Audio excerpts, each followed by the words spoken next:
joint event of the Cuba program of the Institute for Latin American Studies, Columbia, and the University Seminar in Latin America, USLA.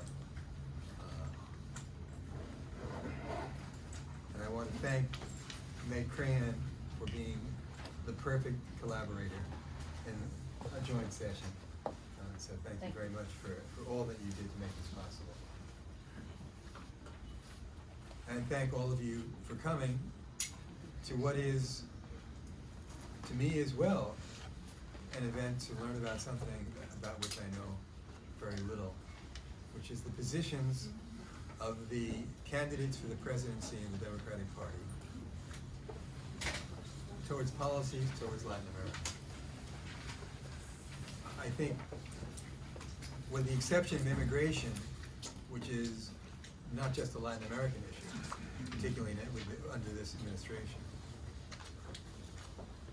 U.S. policy towards our neighbors to the south have not played a major role in the debates, nor in the stump speeches of the Democratic candidates for the presidency.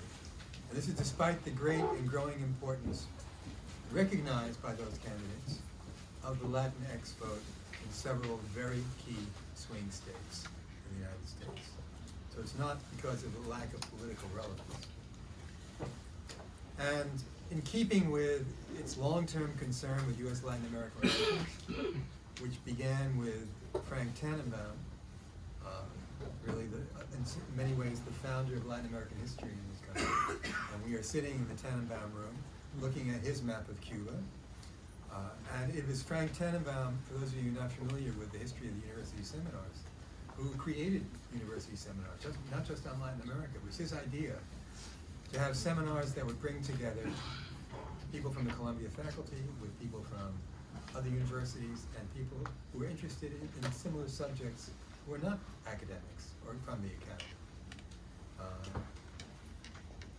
And beginning with Frank Tannenbaum was also a concern on the part of USLA and obviously on the part of the Cuba program of the Institute for Latin American Studies, or ELAS, a concern with U.S.-Latin American relations and what could be done to improve them, or, depending upon the year we're talking about, place them on a different basis or heading towards a different direction. And USLA and ELAS proposed to hold tonight a conference which would look in particular at something that the press and the media have not looked at, which is the Latin American policies that the candidates for the presidency and the part of the Democratic Party would be likely to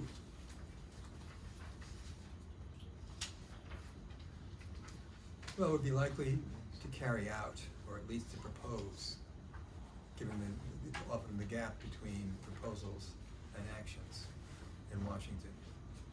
And speaking of Washington, to enhance our exploration of these issues, we have brought from the swamps of Washington to Columbia 3 experts on different aspects of this issue, all of whom know a lot more than I do, and so I'm looking forward to hearing what they have to say.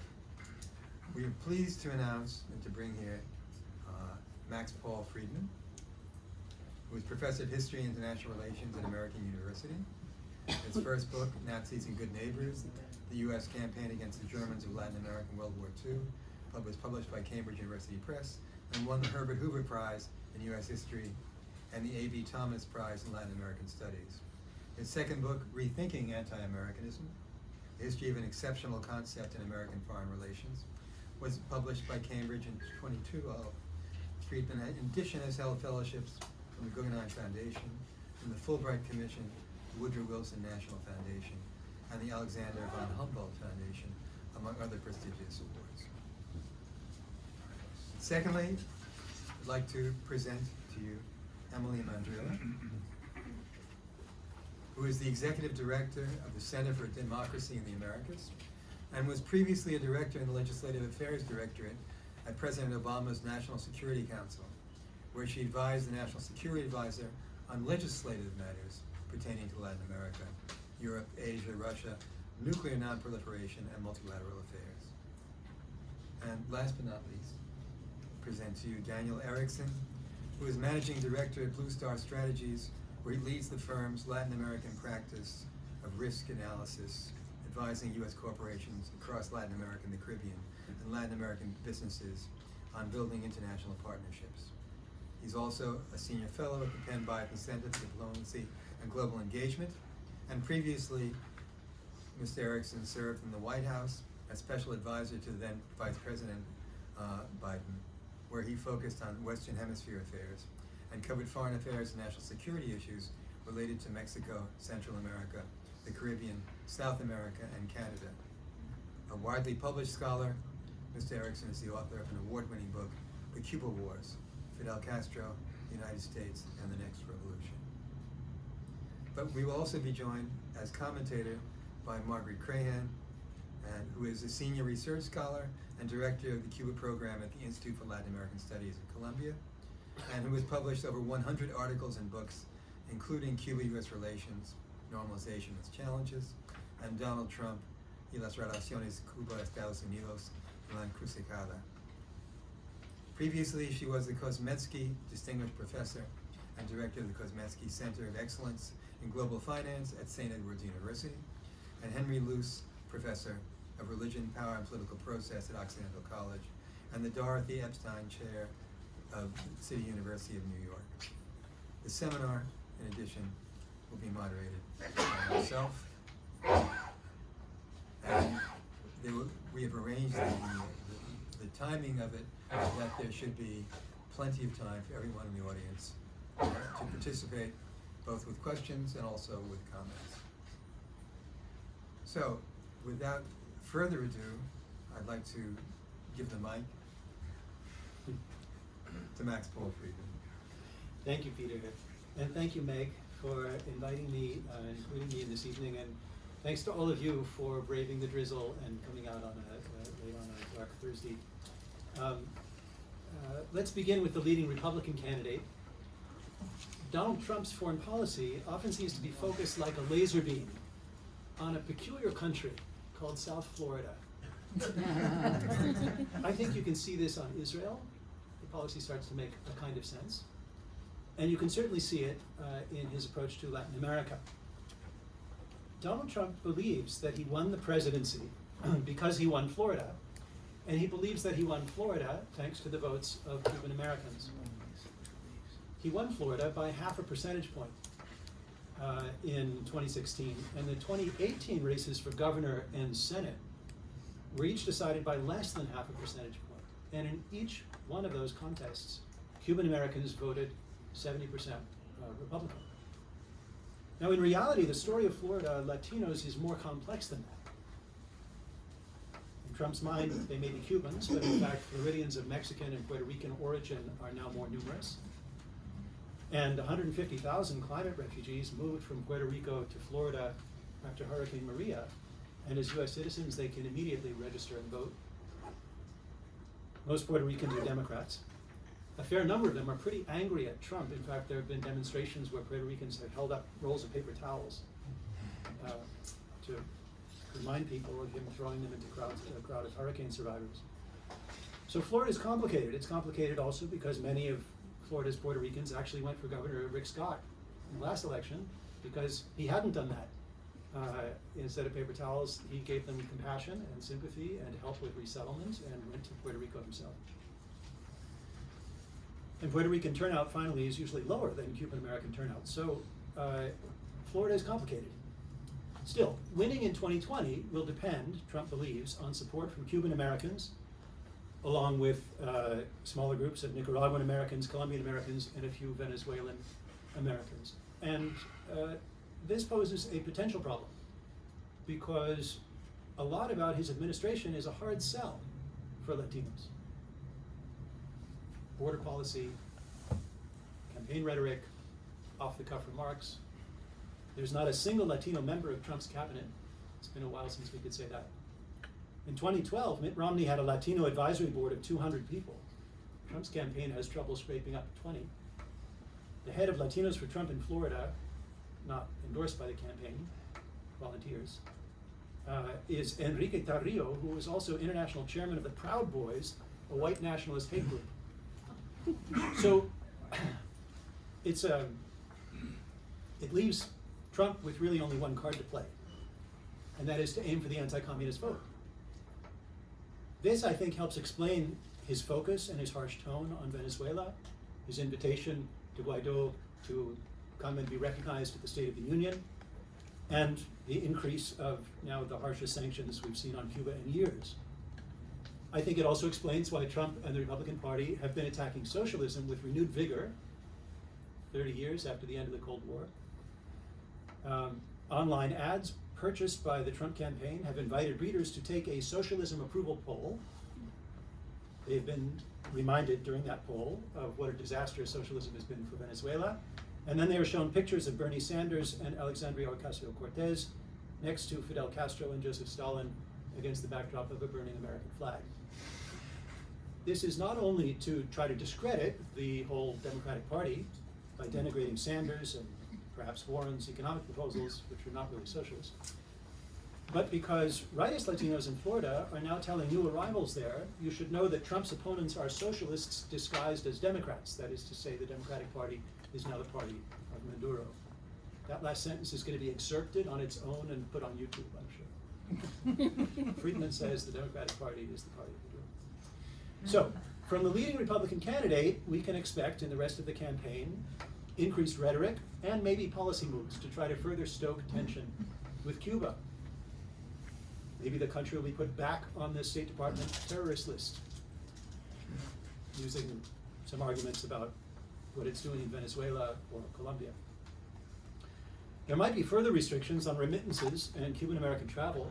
That would be a risky gambit because Cuban Americans have not yet, as a body, pushed back against the increased restrictions, even though many of them are affected by them.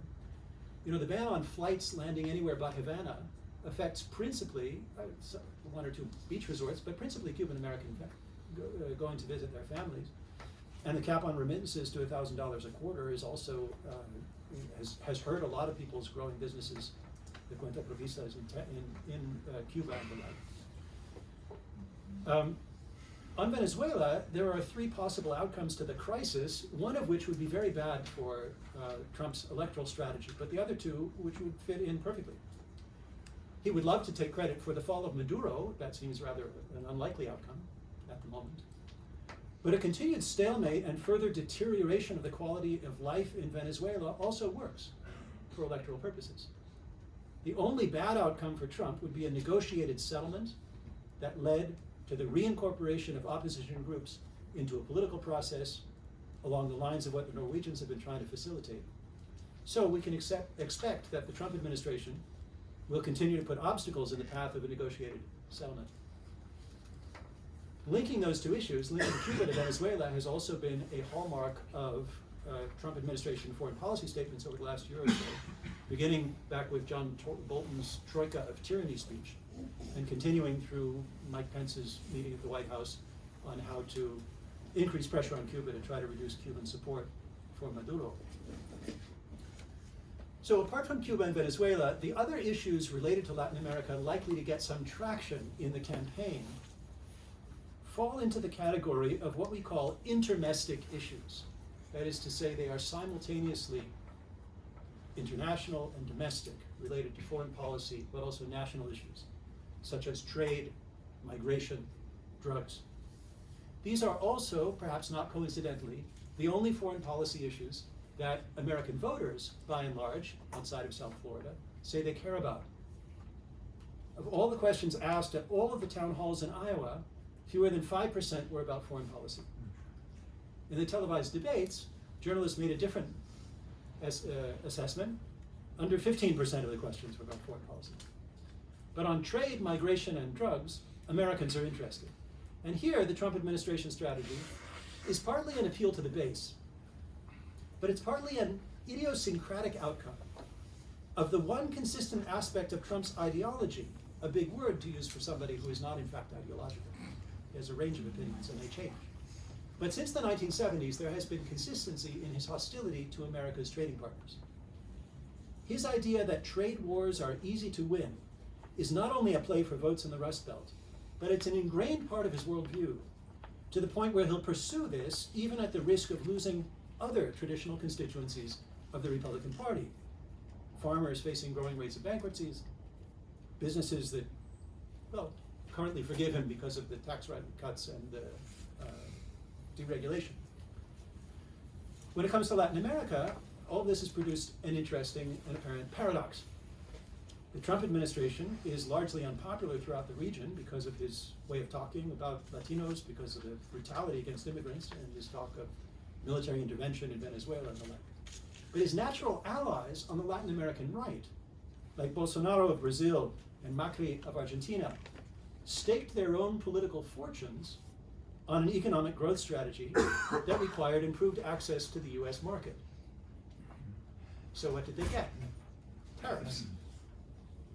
Macri may be the first victim of what political scientists are increasingly calling not soft power or smart power, but stupid power. That is to say, self-destructive foreign policy that damages US interests unnecessarily while harming US relations with governments that might otherwise be inclined to be supportive. On migration, the administration's actions at the border and with deportations from the interior are well known. And going beyond that, rejecting one of Joe Biden's main achievements, Trump has withheld aid to the Northern Triangle countries in order to extract promises of their using security forces to impede their people from going north, rather than providing generous funds to invest in things like economic development, civil society, youth capacitation, rule of law programs that are all designed to try to diminish the push factors driving so many people in desperation to leave their homes. So what about the Democrats? Well, among leading Democratic candidates, some basics are widely shared. They agree that military force should be a last resort, that long-term military occupations are damaging to the United States. They promise to reinvest vigorously in diplomacy to try to rehabilitate the US image abroad, as well as trying to achieve important US policy goals by rebuilding alliances, recommitting to multilateralism on climate change, on nuclear arms control. They want to use foreign aid and international institutions to improve human security, address the root causes of migration, and seek diplomatic solutions to conflicts. We can see among the leading Democratic candidates a rough division between the mainstream Obama-style approach represented by Joe Biden and the mayor of South Bend, Indiana, Mayor Pete Buttigieg, who both believe that US alliances and international institutions are force multipliers for the United States. Together, the so-called moderate candidates, taking about 40% of the Democratic voter support in surveys, are certainly in the media regularly contrasted to the progressive wing represented by Senators Bernie Sanders and Elizabeth Warren, who have said that they wish to reduce US military activity abroad and also reform the global economic order to try to reduce inequality, conflict, environmental damage, and the like. Together, Sanders and Warren have been taking about 40% of Democratic support as well. Now, all of them share an opposition to Trump's immigration policies, from the border wall and family separation to the demonization of undocumented immigrants. Biden and Buttigieg have both promised to revive the investments in the Northern Triangle, Biden saying now he'd like to raise them to $1 billion a year. Senator Warren proposes $1.5 billion, and Sanders adds that the migrants are fleeing conditions wrought in part by past US military interventions. All of them want to restore the right to asylum that the Trump administration has attenuated through its policies like metering at the border, expedited review, and the Migration Protection Program, which is often known more accurately as the Remain in Mexico program. Warren has written about this in some detail. They also say they would use the temporary protected status in order to help immigrants fleeing violence, including in Venezuela. And that's one place where I think that if we see the Trump administration deciding also to accord temporary protected status to Venezuelans, we'll know something has changed. And I imagine that what will have changed is their calculus about how well they're doing in Florida, because that is very controversial within the administration. Now, most of the leading Democrats have expressed a dislike for Maduro, but then are not all in agreement on the details. Biden recognized Guaido as president and says he would maintain sanctions until free elections are forthcoming. Buttigieg says much the same, but says he'd like to see targeted sanctions against regime officials, not broad economic sanctions that can hurt the population. He also promises to address the Russian, Chinese, and Cuban presence in Venezuela, although he has not said how. Buttigieg's website promises to offer more aid and cooperation to Mexico and Central America. And then it adds, and yes, it also means isolating dictatorship and encouraging democracy, working in concert with our Latin American neighbors. In the context of recent US-Latin American relations, that is actually controversial, because if it is read to mean a resumption of traditional forms of the democracy promotion programs, then that is sometimes received amiss by Latin American nationalists. Michael Bloomberg, by the way, has also said something about Venezuela. We don't have a lot from him on Latin America yet, but he did say, if you want to look at a system that's non-capitalistic, just take a look at what was perhaps the wealthiest country in the world. And today, people are starving to death. It's called Venezuela. Senator Warren on Venezuela tries to have it both ways. She calls Maduro a dictator and a crook, and has said she supports sanctions. But she also supports negotiations, and sanctions should be coupled with humanitarian aid, presumably so that the humanitarian aid can ameliorate the suffering that is caused by the sanctions. She co-sponsored a resolution prohibiting unauthorized military action in Venezuela.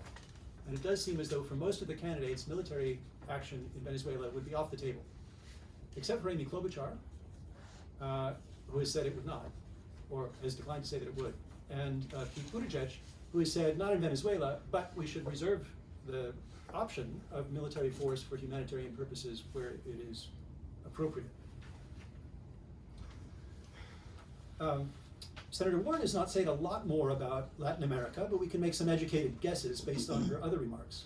She has blamed war in the Middle East, bad behavior from Russia and China, and climate change, and the world's economic problems on cutthroat capitalism and big corporations. So it seems unlikely that she would join, for example, John Bolton, who said on television that regime change in Venezuela would present a good opportunity for American oil companies. Sanders goes the furthest in the direction of non-intervention.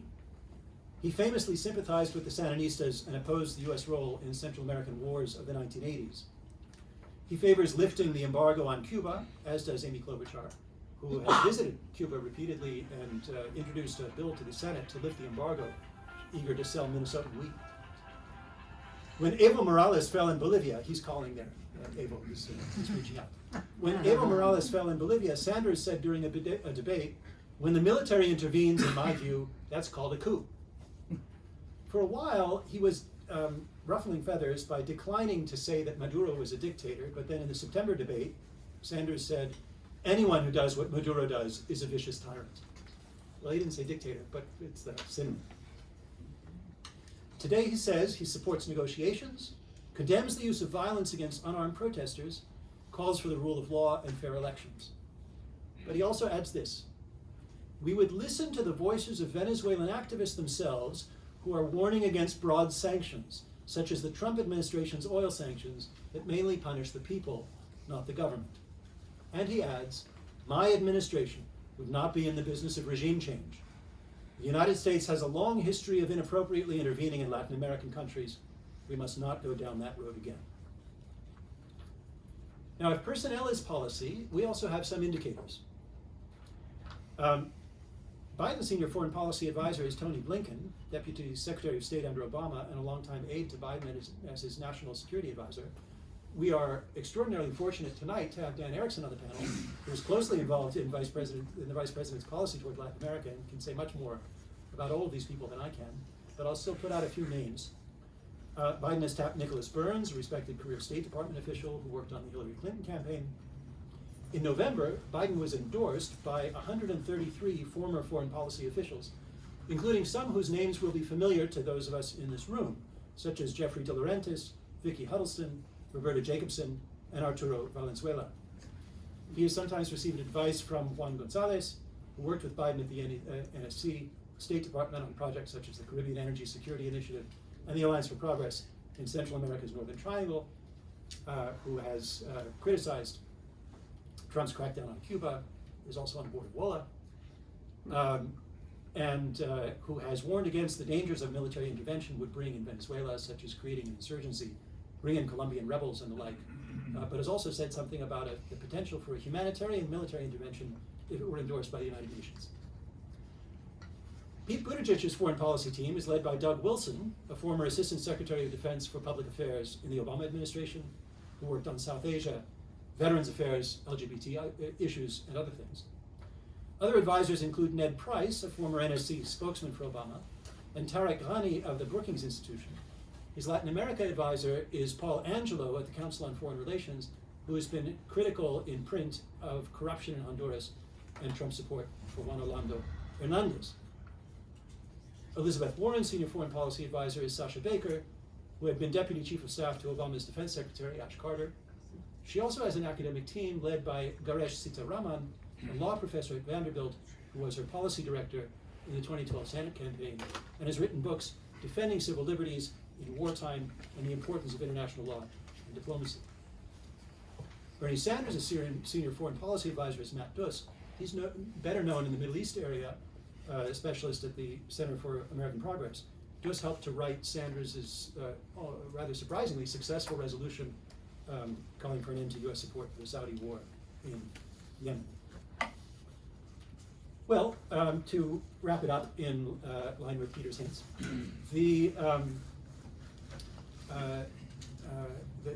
some of the interesting proposals to come out of the campaign from the Democrats that have implications for Latin America, even if they don't sound like they're about it, would include Biden's proposed Global Summit for Democracy, which he'd like to hold in the first year. Not clear exactly who would be able to come, presumably democratically elected leaders. Bolsonaro? Daniel Ortega? One wonders how Yeah, they defined. Hitler was elected too. Hitler was elected is what Peter said. He said it.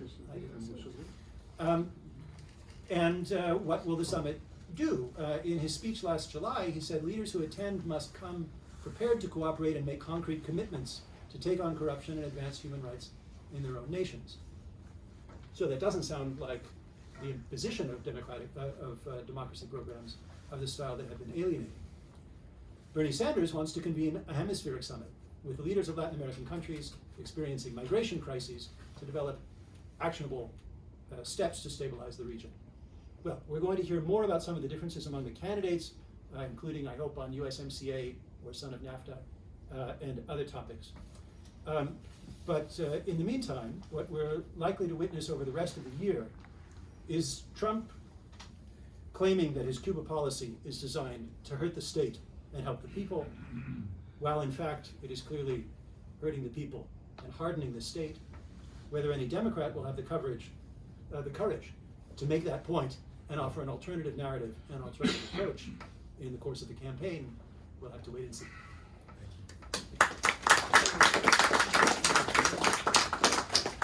It's clear from the pages that we're not turned that Max Paul has many other things to say, and perhaps we'll get to hear some of those in the Q&A. Next, I'd like to call upon Emily Mendrala. Thanks. That was incredibly thorough, and I'm inclined to just pick up your paper and read pages. No, read that, that's better. Because I want to hear what you have to say. And my But not tear it in half.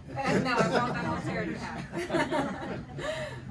My task is to point out some of the differences in the campaigns among the Democratic candidates with respect to their policy toward Latin America.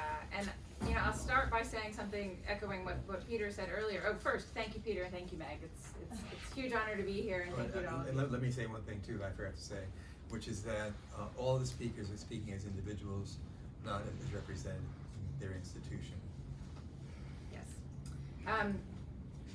My task is to point out some of the differences, and Peter, in his introduction, made the point that none of them have spoken extensively on U.S. policy toward Latin America, and I would say that none of them are real Latin Americanists. And so throughout the course of the campaign, they've started to put down they've been forced to answer questions, and they put down policy proposals. They posted them on their website, and so we're starting to get bits and pieces of what a policy toward Latin America would look like.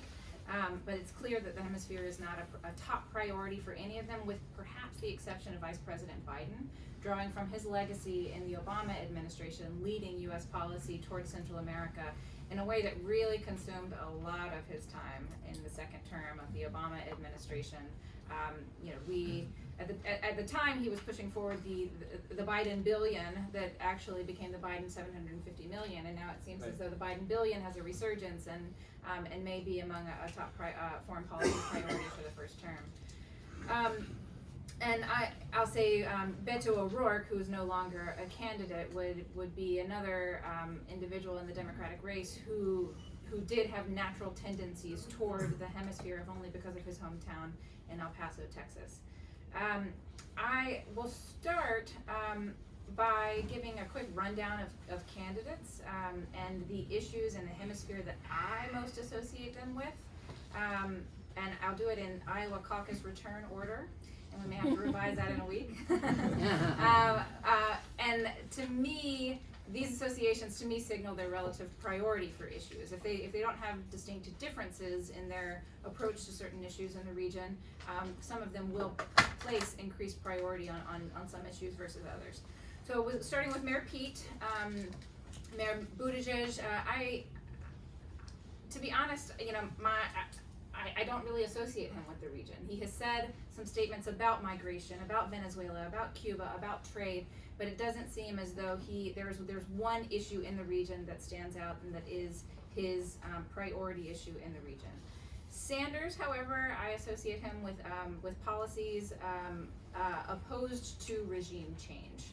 As Max pointed out, he is the one candidate who refuses to call Maduro a dictator.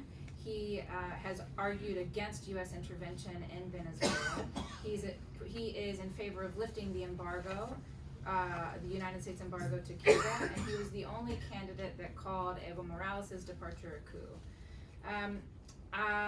Elizabeth Warren in third so far in Iowa caucus return order. I don't really associate any specific issue in Latin America with her.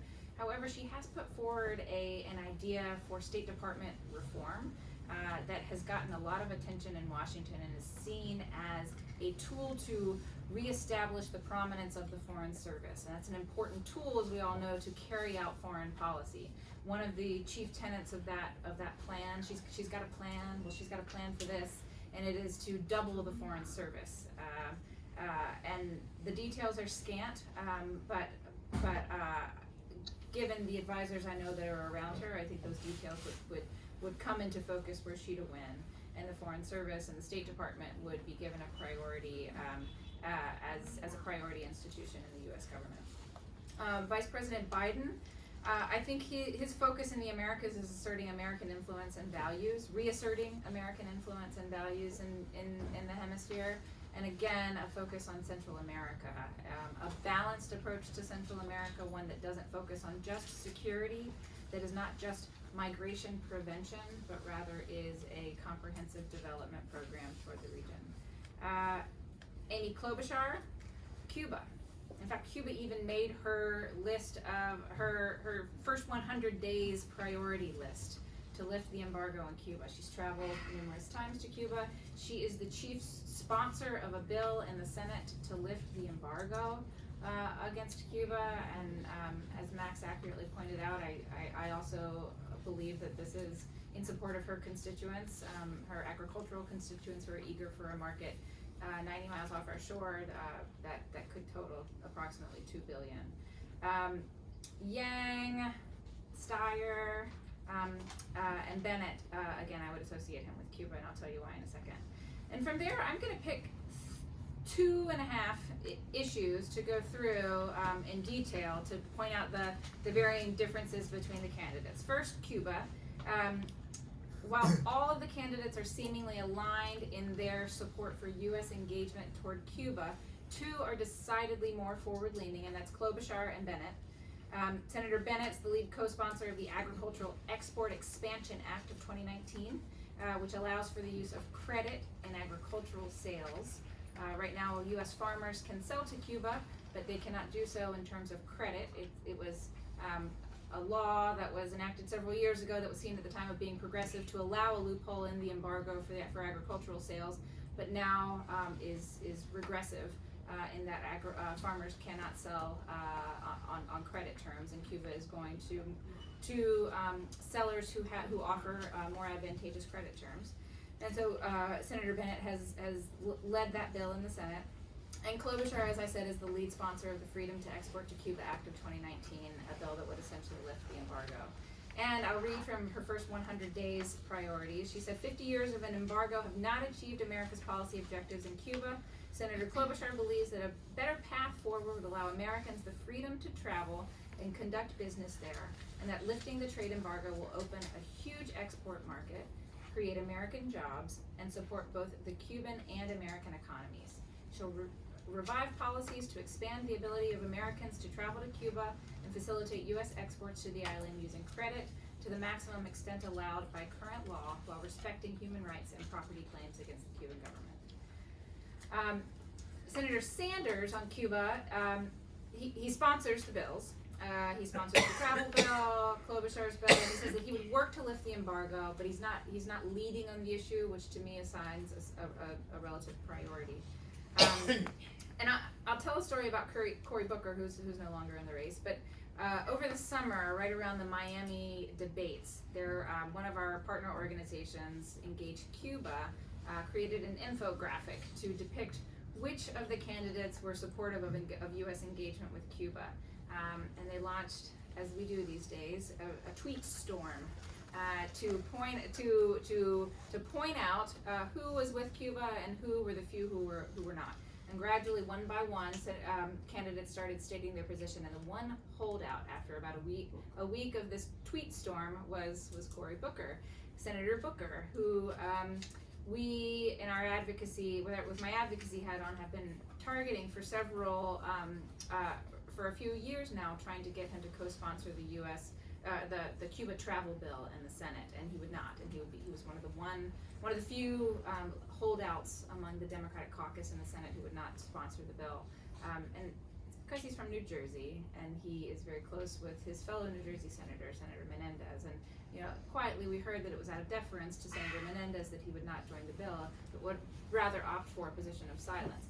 However, catapulting from the New Jersey stage to a national stage, and combined with the aggressive tweet storm launched by Engage Cuba, led Senator Booker to eventually co-sponsor the bill, and at that point all of the Democratic candidates were supportive of U.S. engagement with Cuba.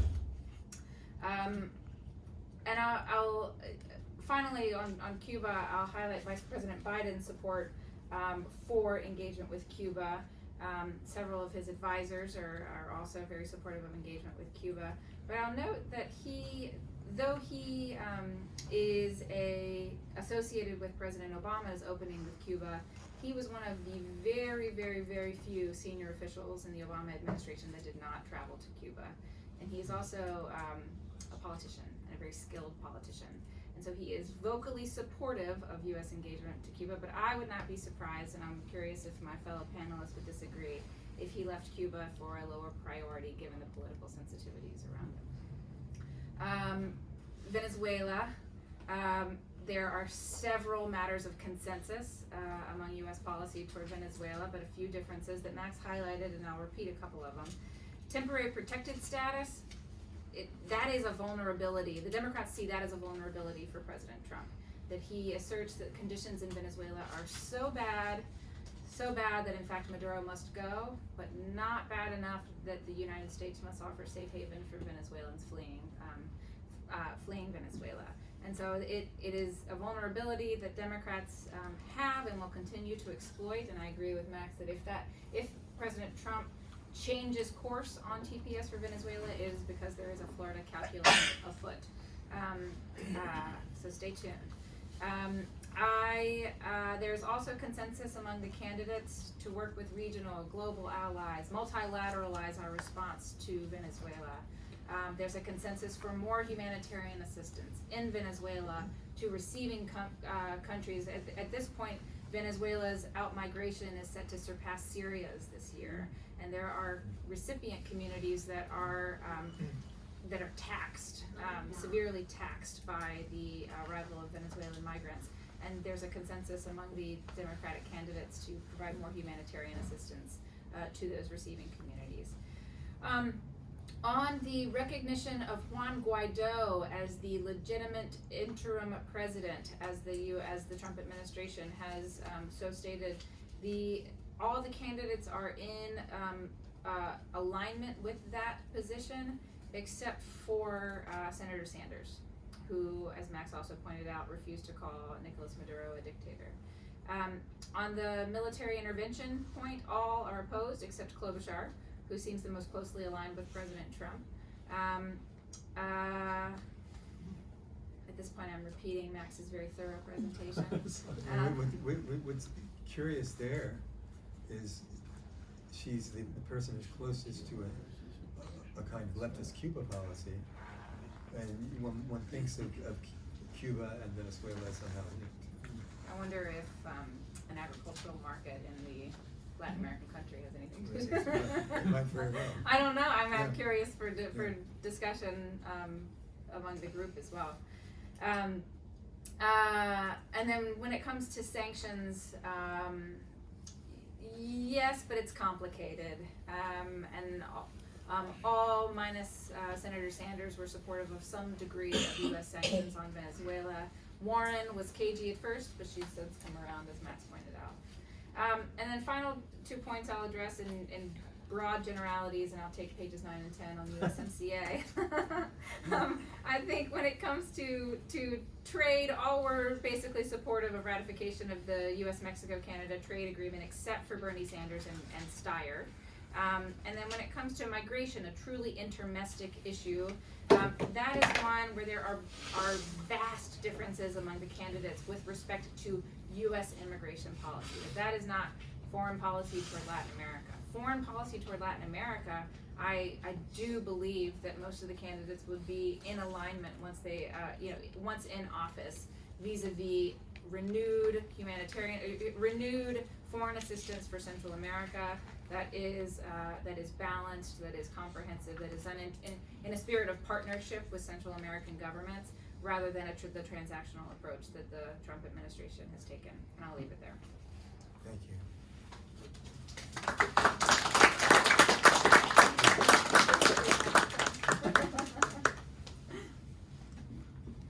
Well, again, last but not least, Dan Erikson, who has both worked inside the government and is now working in the private sector and has different perspectives perhaps as a consequence. Great, thank you very much. I'd like to thank Peter and Meg and my fellow panelists.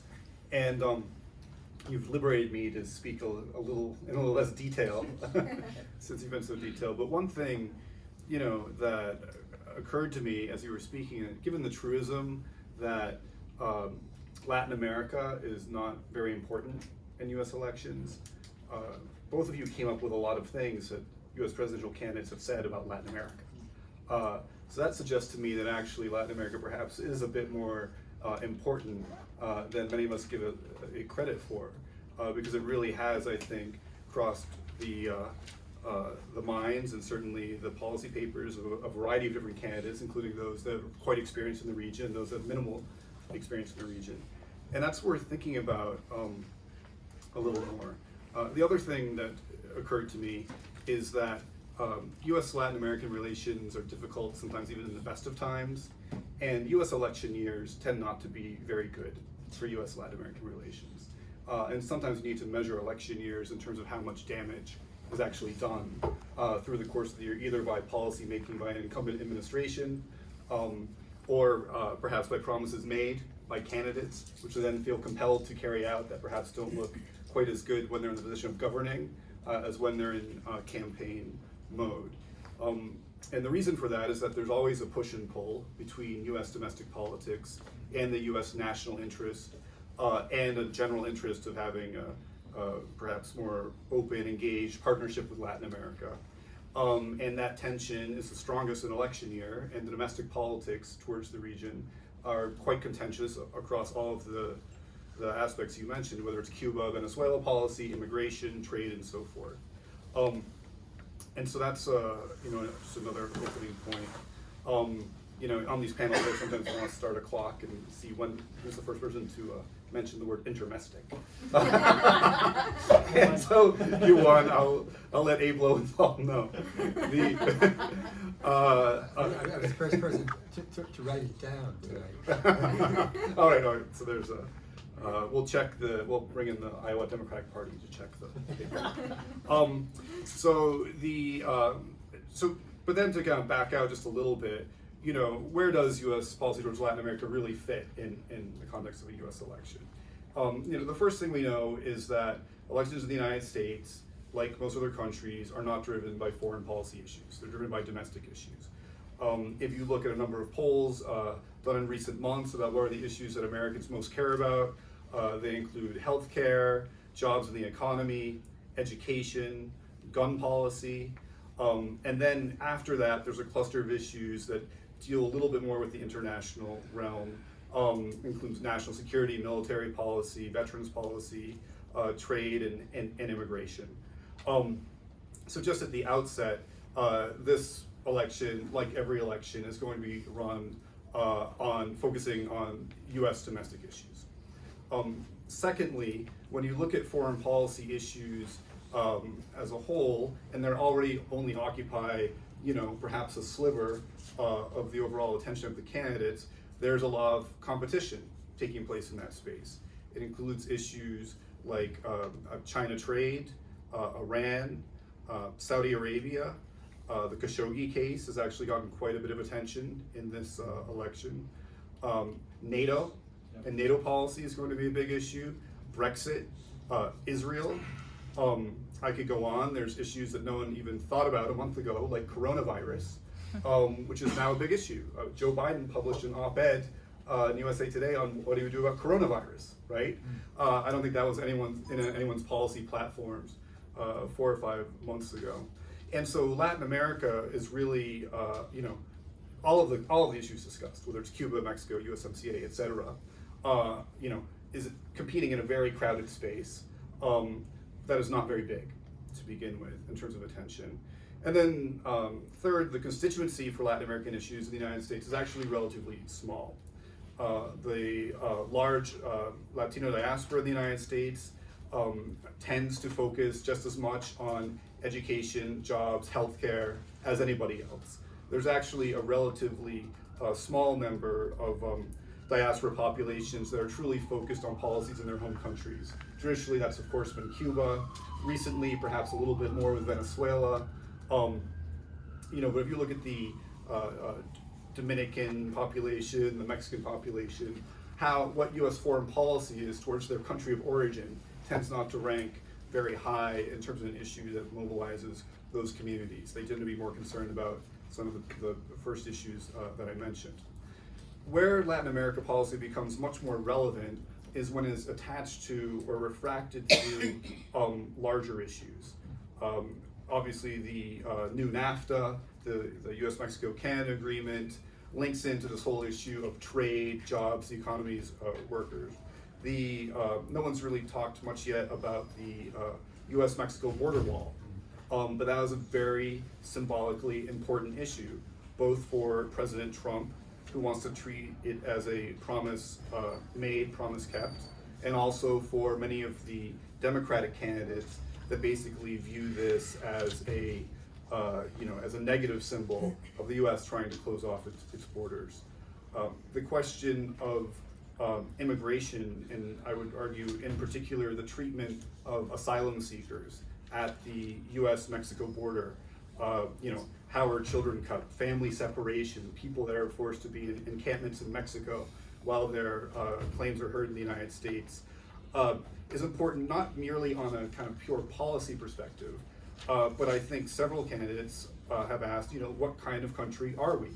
I saw last night in the CNN did several town halls of different candidates, and Senator Warren gave a very impassioned talk on this issue and going down to the border and seeing how people were treated. And I think it gets to the heart of, what sort of country is the United States, and are we a country that's open to helping and bring in people in need or not, beyond just kind of the pure policy dimensions. Venezuela and Juan Guaido, which were mentioned, U.S. support for democracy, and this kind of age-old debate, when is support for democracy regime change? And clearly there's one candidate that was mentioned that sees this is more of a regime change policy, where the balance of the candidates on the Democratic side is viewed as supporting democracy. Another topic that didn't come up much previously, but the whole burning of the Amazon, and how that really punched through in a major way in terms of the climate crisis and the need to address climate change, and several candidates were very active on that. And that was another example of an issue that really was stemming from a particular practice of a particular government in Latin America, that really resonated in the context of the presidential campaign. Now, as has been stated, the Democratic field as a whole has been relatively unified around several themes as it relates to Latin America. They include really restoring respectful, engaged relations with the region, almost a return to kind of traditional diplomacy, treating countries as partners with respect, really ceasing a kind of bullying or antagonistic approach to the region. Comprehensive immigration reform, including perhaps most urgently the need to grant legal status to the dreamers, the people who were brought here as minors, and now are in some cases were at risk of deportation until they were given a temporary stay, and this is something that Congress is supposed to take up.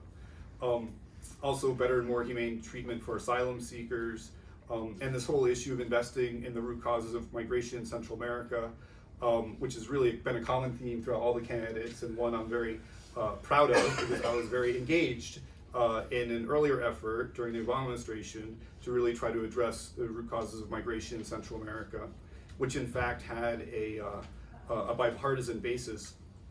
The Obama administration asked for $1 billion in assistance to the region. This was just a year or two after there was a child migration crisis coming from the region, where 68,000 unaccompanied minors from the countries of Guatemala, Honduras, and El Salvador crossed the U.S.-Mexico border without their parents. And a decision was made that there needed to be much more done to try to address the root causes of this migration. The Obama administration initially requested $1 billion.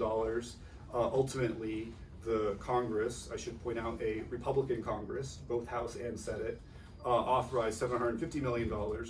And you've seen, I think, the root causes of migration being embraced very deeply by virtually everyone on the Democratic side of the aisle, and in fact still by many Republicans in Congress as well. And while the Trump administration has tried to roll back some of this aid, it's been in many cases over the opposition of Republicans in Congress who are very much bought in on the notion that this migration crisis can't be dealt with solely by U.S. domestic agencies at the U.S.-Mexico border. There has to be things done in the region as well. And then climate change, restoring a policy of engagement towards Cuba as well as a common view, and supporting democracy in Venezuela, although there is some differences on the details about how to describe what the process is there, and in the names of some of the candidates used to describe Maduro and Guaido and so forth. There is one, I think, major difference between Vice President Biden and all the other candidates, which is that he has a very established record on this region. And that comes from the fact that he was on the Senate Foreign Relations Committee for many years. He was very engaged with Colombia when that initiated in the late 90s and early 2000s. And then the second half of the Obama administration, President Obama actually asked Vice President Biden to kind of carry out diplomacy towards the region. So he's traveled to many of these countries, met with many of these leaders, as both of you mentioned, actually, very engaged on the Central America issue. And so while other candidates are kind of laying out what they would do or would like to do or should do, Vice President Biden's really been saying what he has done. And maybe the other candidate who can lay some claim, I think, on this region is Senator Klobuchar with respect to Cuba policy, where she was in fact very engaged and has highlighted it. Now, I laid out a lot of the points of unanimity or agreement, but obviously there's also disagreement within the Democratic Party. While most of the presidential candidates supported the passage of the US-Mexico-Canada agreement, several did not. Bernie Sanders, who voted against it, was mentioned, but in fact, there were 10 senators that voted against the new US-Mexico-Canada agreement, and 4 of them were either current or former presidential candidates, including not just Bernie Sanders, but also Kamala Harris from California, Cory Booker of New Jersey, and Kirsten Gillibrand in New York, which is a pretty high percentage. I won't restate what has been said about Venezuela and the differences between the candidates. I think you both captured it pretty well. Another issue that hasn't been addressed yet is the issue of decriminalizing border crossings and whether crossing the U.S.-Mexico border without authorization should be considered a civil offense or a criminal offense. The majority of the candidates currently believe it should be a civil offense. There are some that do not, for a couple of reasons. The main one basically is that the civil immigration system is so overburdened. It's almost non-functioning, and to sort of remove the criminal component and put on a civil system that has not been fully developed could really dramatically increase the pull factor from Central America. Now, I feel like I should say something about Iowa, since no one's really mentioned it. Maybe the less said the better. Well, that's very possible. So we're at a very interesting moment. This is the very early stages of this process. Obviously, there's 4 states that will vote in February: Iowa, New Hampshire next week, followed by Nevada, and then South Carolina.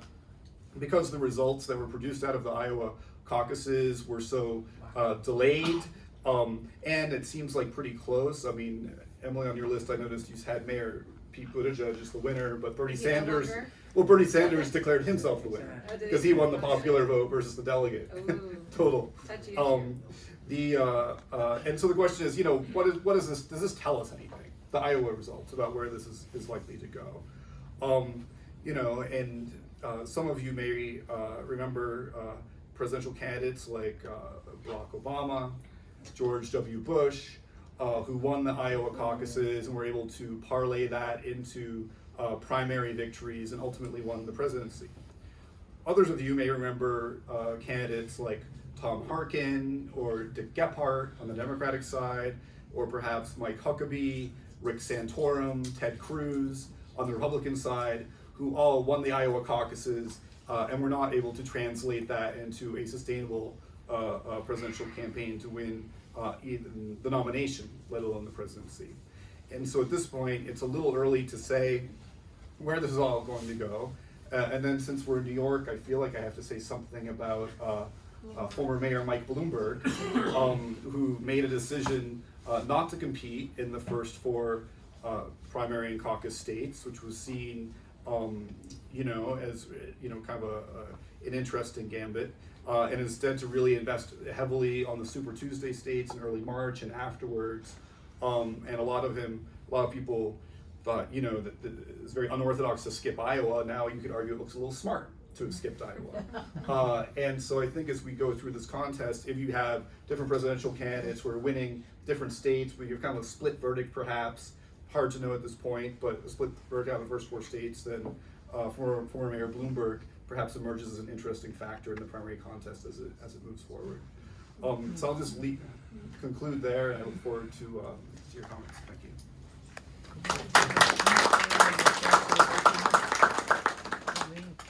We're fortunate to have someone with whom I, after every conversation, always feel like I'm better informed and have a clearer analysis.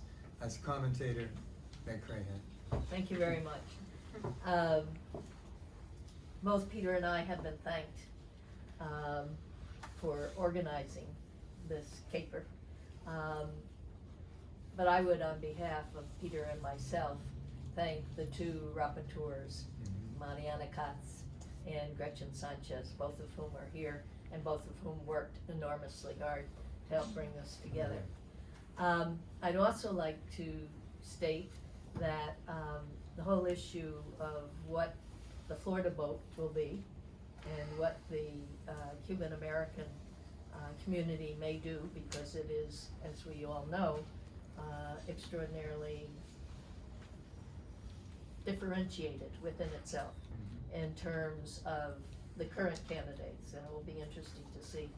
There on February 25th, right in this room, we will have Rick Herrero, who is the executive director of the Cuba Study Group here, talking specifically about what are the current political trends with respect to the 2020 election within the Cuban American community, not just in Florida, but more generally. And now I'll get to my comment.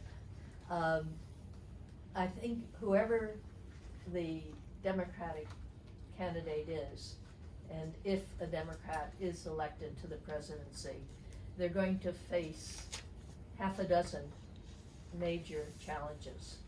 The first one is the damage that has been done in recent years to the institutional bases for democracy in the United States will have to be dealt with before U.S. foreign policy can become as effective as it was in the past in a number of presidency, including Barack Obama's, but also in terms of domestic issues like immigration, like climate change, etc. Trump last night mentioned that as one of his successes, the fact that he had successfully appointed over 200 federal judges. The impact of this on the rule of law in the United States, but also in terms of our foreign policy, is extraordinary.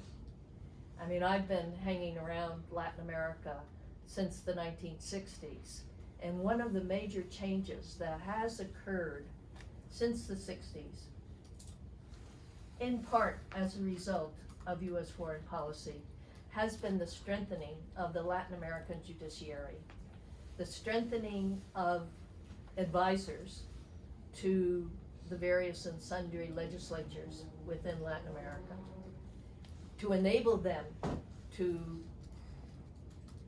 draft legislation that reflects very much more the well-being of the citizens of that particular country, so that the recouping of the value structure of democratic institutions, not only within the United States, but also in Latin America, in part with the assistance of the new administrations, if it is a democratic administration, is going to be a major challenge.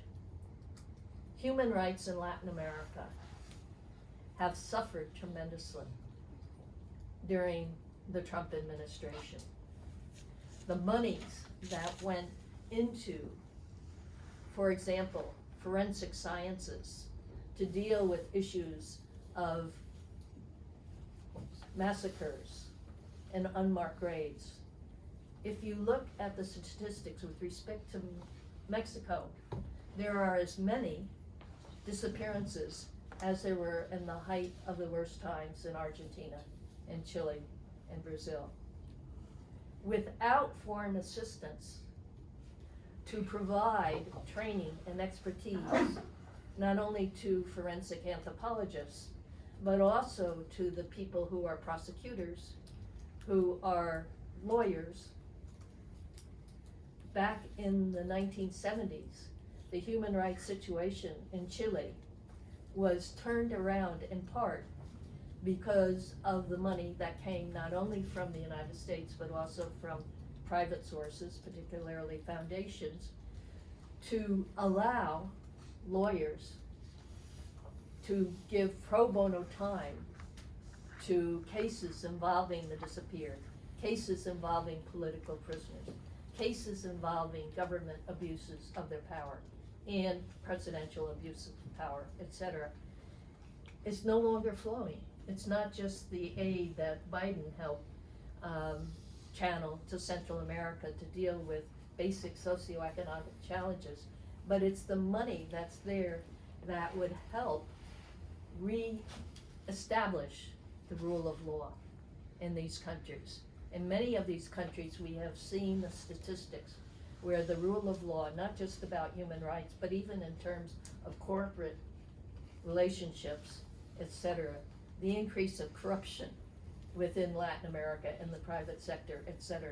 That's going to be a major challenge for whoever comes in to the presidency in the United States and their advisors. Which brings me to the whole issue that's already been mentioned. And that is the denigration of expertise and professionalization in recent years. We had a very professional foreign service, and that level of professionalism in part because of the exodus of foreign service officers and the discouragement that has led people who graduate from schools like SIPA to take the exam to go into the foreign service, etc., is very important. There are so many really talented young people, as well as middle-aged people who were in the foreign service, who no longer are, or who have been dissuaded from going in. That's going to be a major challenge, I think, for whomever comes into them.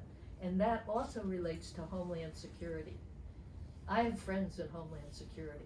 I have friends in the Pentagon who work on human rights. 50% of them have left already because they say, I do not want to be identified with these policies.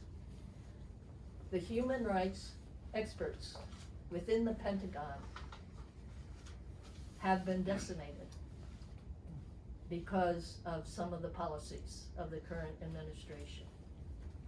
We need those people to be within the US military, whether you're going to have an intervention or not in a country, etc. I don't know how many of the human rights lawyers that I've worked with since 1996, the majority of them are no longer in the military. And they all say the same thing.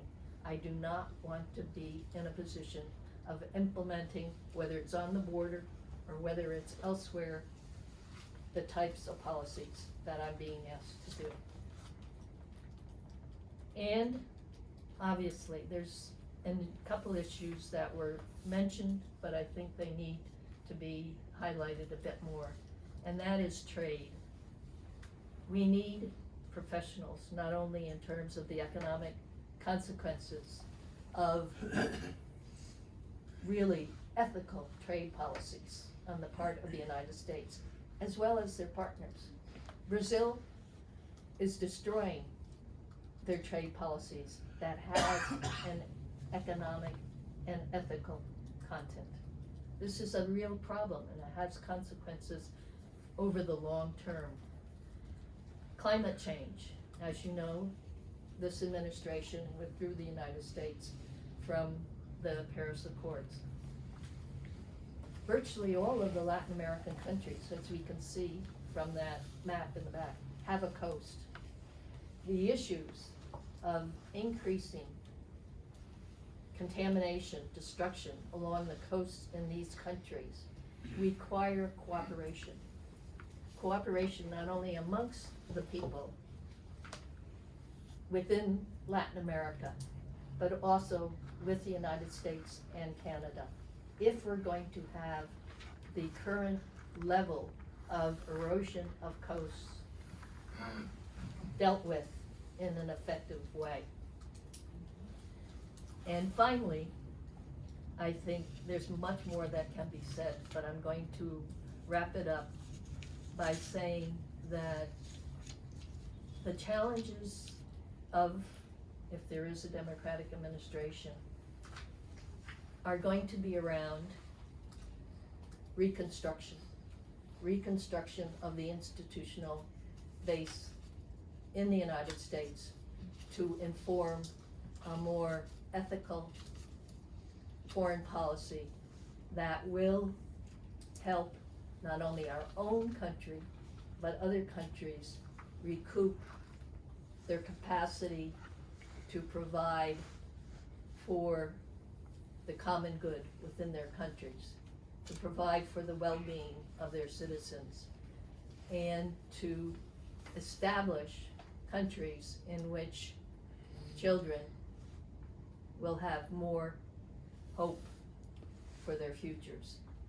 If you look at the statistics about what children think in many countries, including in the US and Latin America, those that express hope have declined in terms of the percentages, so that the challenges for the next administration are extraordinary. Recoup our values, recoup the rule of law, recoup a higher level of human rights, recoup greater concern for climate change, and many other issues. Thank you.